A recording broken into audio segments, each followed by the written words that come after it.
নমস্কার বন্ধুরা, কিচেন ক্রাভিংসে আরও একটি নতুন এপিসোডে সবাইকে স্বাগত জানিয়ে আবারও হাজির হয়ে গেছি রোজকার মতন একটা রেসিপি নিয়ে। দেখেই বুঝতে পারছো নিশ্চয়ই বন্ধুরা, এটা হলো কিসের রেসিপি।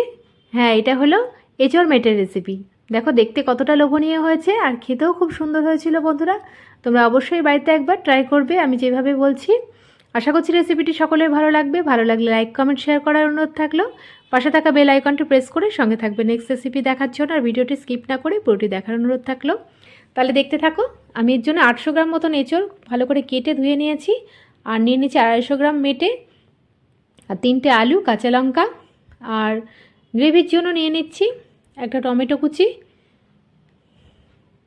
আর দিয়ে দিচ্ছি 10 থেকে 12টা রসুনের টুকরো, আর 2 ইঞ্চি আদাকে আমি কুচি কুচি করে কেটে নিয়েছিলাম, আর 3টে পেঁয়াজ আমি স্লাইস করে কেটে নিয়েছি। এবার একটু জল দিয়ে আমি মশলাটা ব্লেন্ড করে নিচ্ছি। একদম খাসির মাংসের মতন করে আমি এটা রান্না করব। এবারে আমি ওভেনে একটা ননস্টিকের কড়াই বসিয়ে দিচ্ছি। তাতে আমি জলটা আগের থেকে রেডি করে রেখেছিলাম। আর এর মধ্যে দিয়ে দিচ্ছি একটু স্বাদ মতন লবণ আর 2 চা চামচ হলুদ গুঁড়ো। এটা দিয়ে এঁচোড়টা বয়েল করলে এঁচোড়ের মধ্যে যে একটা কষকষ ভাব থাকে না, সেটা কেটে যায়। এবার আমি একটু নেড়ে চেড়ে 10 মিনিটের জন্য এটাকে ব্লেন্ড করে নিচ্ছি। ফিরে আসছি 10 মিনিট পর। যদি এঁচোড়টা কুচি হয় তাহলে বন্ধুরা বেশিক্ষণ বয়েল করতে হবে না, 5 মিনিট বয়েল করে নিলেই হবে। দেখো জল ঝরিয়ে আমি এঁচোড়টাকে তুলে নিচ্ছি। আমি 10 মিনিটের জন্য বয়েল করেছি। এবার আমি ওভেনে একটা ননস্টিকের কড়াই বসিয়ে দিচ্ছি। আর রান্নাটা আমি সর্ষের তেলে করব। দিয়ে দিচ্ছি একটু সর্ষের তেল, আর দিয়ে দিচ্ছি একটু স্বাদ মতন লবণ আর একটু হলুদ গুঁড়ো। তারপর তেলটাকে একটু ভালো করে নেড়ে চেড়ে তেলটা গরম হলে আমি আলুগুলোকে একটু লাল লাল করে ফ্রাই করে নেব।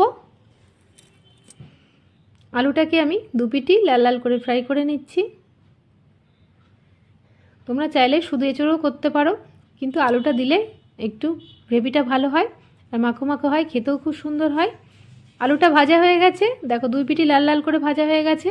এবার আলুটাকে আমি তেল থেকে তুলে নেব। তেল ঝরিয়ে আমি তুলে নিচ্ছি একটা থালার মধ্যে।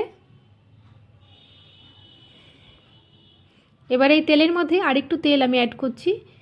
এই রেসিপিটাতে একটু তেল বেশি লাগে বন্ধুরা। এর মধ্যে দিয়ে দিচ্ছি একটু স্বাদ মতন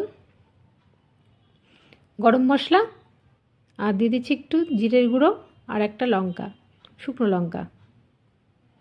তোমরা যদি মনে করো এটা গরম মশলাটা নাও অ্যাড করতে পারো, এটা মুখের সাথে দেওয়া জাস্ট। আর দিয়ে দিচ্ছি একটা পেঁয়াজ কুচি। তারপরে এটাকে ভালো করে একটু ফ্রাই করে নিচ্ছি গোল্ডেন ব্রাউন কালার করে। এরপরে আমি মেটেগুলোকে দিয়ে দিচ্ছি। আর এর মধ্যে একটু কিছুটা চর্বিও আছে। চর্বিটা দিলে স্মেলটা খুব সুন্দর আসে, একদম খাসির মাংসের মতো স্মেলটা আসে। চর্বি আর মেটেটা একসঙ্গে আমি একটু ফ্রাই করে নিচ্ছি। দেখো চর্বি থেকে তেলটা ছাড়ছে। এটাকে ভালো করে আমি দেখো একটু ফ্রাই করে নিয়েছি। একটু সেদ্ধ সেদ্ধ হয়ে গেলে এরপরে আমি আলুটাকেও এর মধ্যে কষিয়ে নেব। আর এঁচোড়টা যেহেতু একটু বয়েল করা আছে, আমি একটু পরে এঁচোড়টাকে লাস্টে অ্যাড করব। তার আগে আমি এঁচোড় আর এই মেটে আর আলুটাকে একটুখানি ভালো করে কষিয়ে নিচ্ছি মশলা দিয়ে। দিয়ে দিচ্ছি সেই ব্লেন্ড করা মশলাটা, পেঁয়াজ, আদা, রসুন আর টমেটো। তারপরে এই মশলাটা দিয়ে আমি 10 মিনিট ভালো করে ফ্রাই করে নেব। যতক্ষণ না পেঁয়াজের মধ্যে একটা জলো ভাব থাকে, সেটা একটু ড্রাই হয়ে আসে, ততক্ষণ আমি এটাকে কষিয়ে নেব। আর উপর থেকে দিয়ে দিচ্ছি একটু স্বাদ মতন লবণ, আর দিয়ে দিচ্ছি একটু হলুদ গুঁড়ো। তারপরে আরও 4-5 মিনিট আমি একটু কষিয়ে নিচ্ছি। দেখো কষাতে কষাতে আস্তে আস্তে মশলা থেকে তেল ছাড়বে। এইবার আমি এঁচোড়টাকে অ্যাড করে দিলাম এর মধ্যে। আলু আর মেটেটা একটু আধসেদ্ধ হয়েছে, এই পর্যায়ে আমি এঁচোড়টাকে অ্যাড করলাম। তারপরে আমি সবগুলোকে একসঙ্গে আমি এবার কষিয়ে নেব। আর ওপর থেকে দিয়ে দিচ্ছি 1 চামচ জিরের গুঁড়ো, 1 চামচ ধনের গুঁড়ো, আর দিয়ে দিচ্ছি একটু ঝালের জন্য প্লেন লঙ্কার গুঁড়ো, আর কালারের জন্য কাশ্মীরি লঙ্কার গুঁড়ো। তারপরে আমি এটাকে ভালো করে আরও 5 মিনিট আমি একটু কষিয়ে নেবো একসঙ্গে সব মশলাগুলোকে অ্যাড করে দিয়ে। মশলাটা কষাতে কষাতেই রান্না হবে। দেখো কালারটাও আস্তে আস্তে কতটা সুন্দর আসছে। এটা একদম খাসির মাংসের মতন খেতে লাগে। এটা যে কোনো অনুষ্ঠান বাড়িতে বা ঘরোয়া কোনো অনুষ্ঠানে এটা রান্না করলে খুবই ভালো লাগে। দেখো ভালো করে ফ্রাই করে নিয়েছি। এবারে আমি 10 মিনিটের জন্য আরও ঢাকনা দিয়ে দিলাম। ফিরে আসছি 10 মিনিট পর। তারপরে ভালো করে নেড়ে চেড়ে নিচ্ছি। এবারে আমি একটু কাঁচা লঙ্কা দিয়ে দিচ্ছি, চেরা কাঁচা লঙ্কা। এবার এটাকে একটু নেড়ে চেড়ে আমি এবার একটু গরম জল অ্যাড করে দেবো এর মধ্যে। মশলা থেকে পুরো তেল ছেড়ে দিয়েছে, সুন্দর একটা ফ্লেভার আসছে।